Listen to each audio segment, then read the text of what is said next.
Hey, Coach. Appreciate you taking the time today. Thanks. We'll get started here with Rube and then John.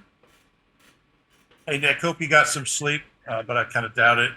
Um, there was a report about Nakobe expected to miss multiple weeks. I just wanted to see if you could confirm that. And then what's the plan?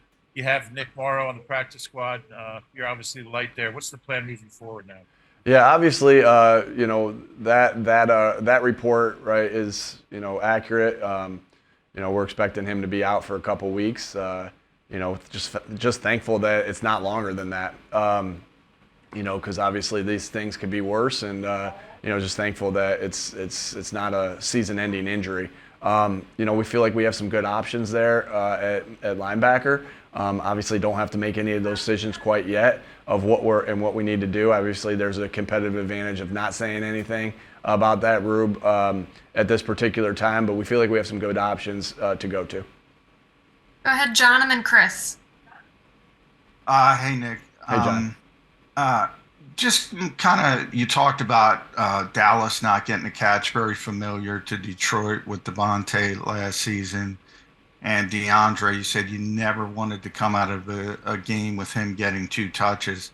When you step back and look at that as a coach, how do you end in that position? Is it a matter of not being disciplined enough to get to those guys, or is it just sometimes it's what the defense is doing, and yeah, you never want it to happen, but it does. And I said to our coaches, not like we were throwing it to some bums on the outside. We were throwing it to A.J. Brown and Devontae Smith. And so, you want to, you make it part of your plan to get to them, but sometimes defense takes it away. Sometimes, it's just the way the flow of the game's going. And, again, like I said, I know how those touches worked out for those guys yesterday, but we were also getting it to guys that we felt like it could change the game as well, and prove over time that they can change the game also in AJ and Devontae. Go ahead, Chris, and then Bo. Afternoon, Nick. The Vikings have a different defensive coordinator heading into this game than the one that was last year. What differences do you expect from them to throw at you guys, and how do you got? And also, if you could quickly answer it as well too, how did you assess how Cam Jurgens did? Yeah, sure.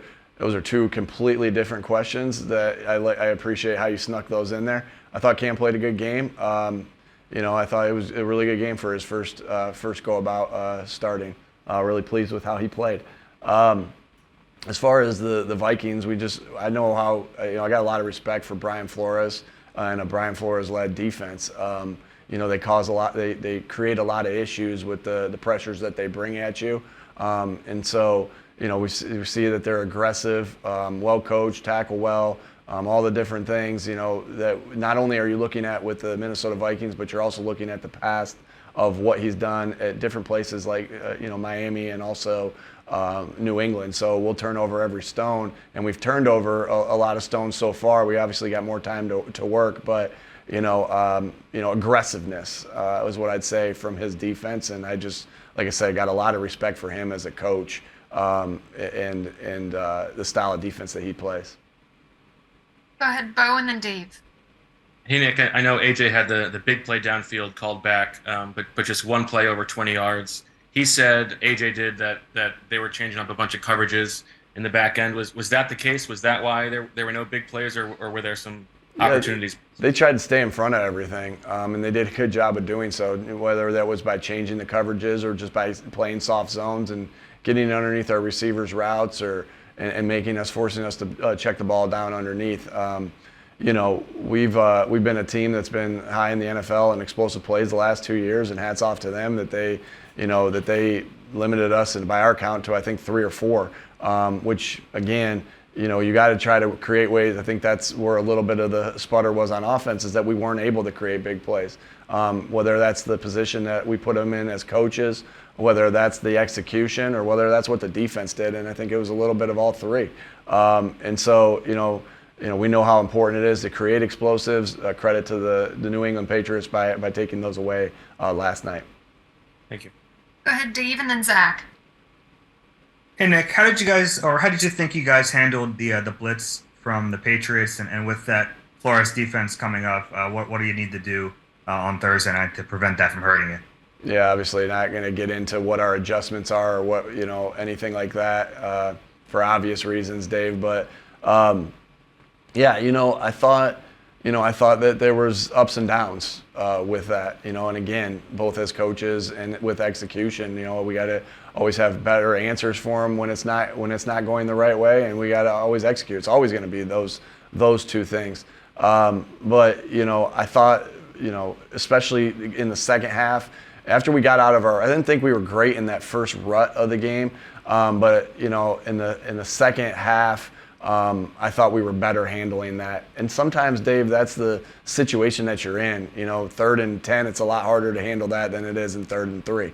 And so that's also goes down to winning on 1st and 2nd down, which during that rut, I didn't think we did a great job of, we were in a rut. We were in a rut, but I think the guys really responded and handled adversity that we faced yesterday in a positive way, and that's the way the season is. There's ups and downs through the season, and it's all about how you respond to the adversity that you get. We'll go to Zach and then Ella. Hey, good afternoon, Nick. If I could sneak 2 questions in. Sure. First, James Bradberry's status, and then second, before the Thursday game last year, you guys had the players on the bikes in the locker room. What did you do in these past 24 hours for the quick turnaround? Yeah, obviously a little different, Zach, that we're not at home. We'll take the home game on Thursday night, but you're going to be away. We were away yesterday, so similar, Zach, to what the team lift that we had this morning. Similar things to flush out some of the soreness, to get the right nutrition in, the massage therapist, all those different things. A lot of similarities, but there's a little bit of obviously tweaks because we were away yesterday and home last year, but we felt like that the guys' bodies were as ready as they could be last year on Thursday night to play. So you're always trying to perfect the process. What can you do a little bit better? But to do that, you have to know exactly what the process is. So a lot of the things that we did last year are the same things that that we're doing this week.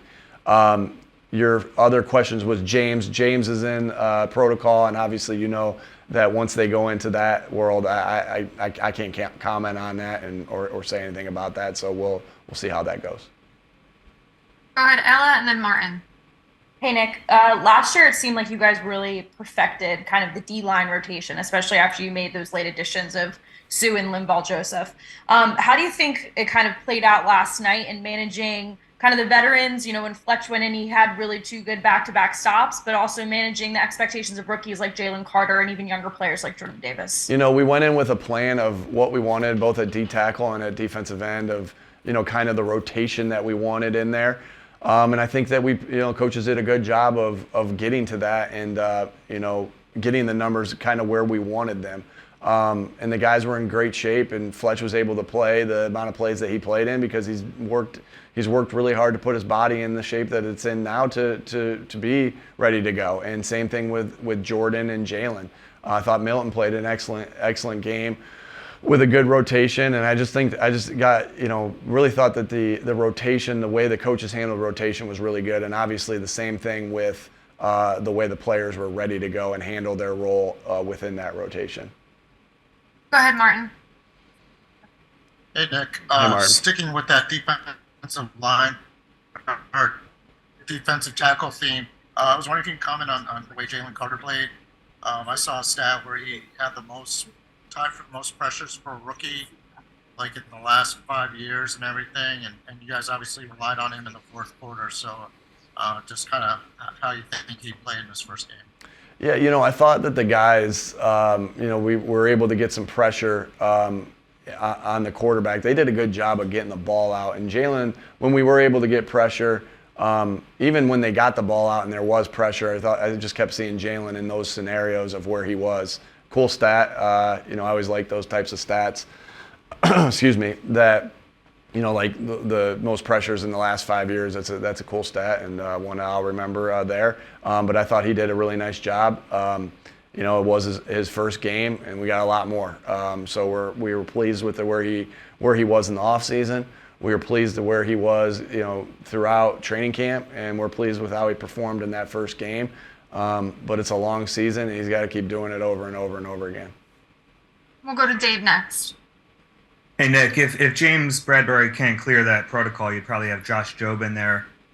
Where has he grown the most over the last year, and how cognizant of that are you if you have Slay on one side and then a relatively unproven corner on the other that teams will probably try to target him quite a bit? We got a lot of confidence in Josh. That's why he's made our roster the last 2 years. I think he's a really physical corner who is long, strong, is able to just, when he gets his hands on you, he's able to control you.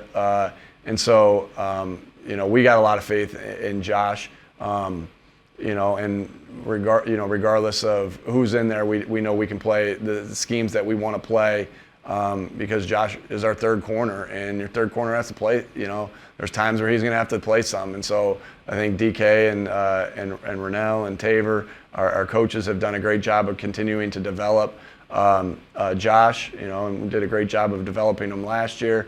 With Denard and with DK. And then Josh has just done a great job of getting himself ready to go as well. And so, you get really excited about that when an undrafted free agent comes in and performs like Josh has, both on special teams and gives you the confidence that you have in him on defense. We have time for one more, so go ahead, Rube. Yeah, Nick, if I could just follow up on my own question from earlier. I know you don't want to give away any competitive advantage and all that stuff, but Nicholas Morrow, if he does have to play, what did you see from him over the summer? How comfortable are you with him? How well did he acclimate to the defense and all that? Yeah, really confident in him. That's why he's on our 69-man roster. It's because we believe in him. We believe in the things that he can do. We believe in his style of play, his physicality, being able to line up the defense. A lot of confidence in Nick, and if he has to go in that role, we're excited. I'm excited to watch him roll and for his opportunity.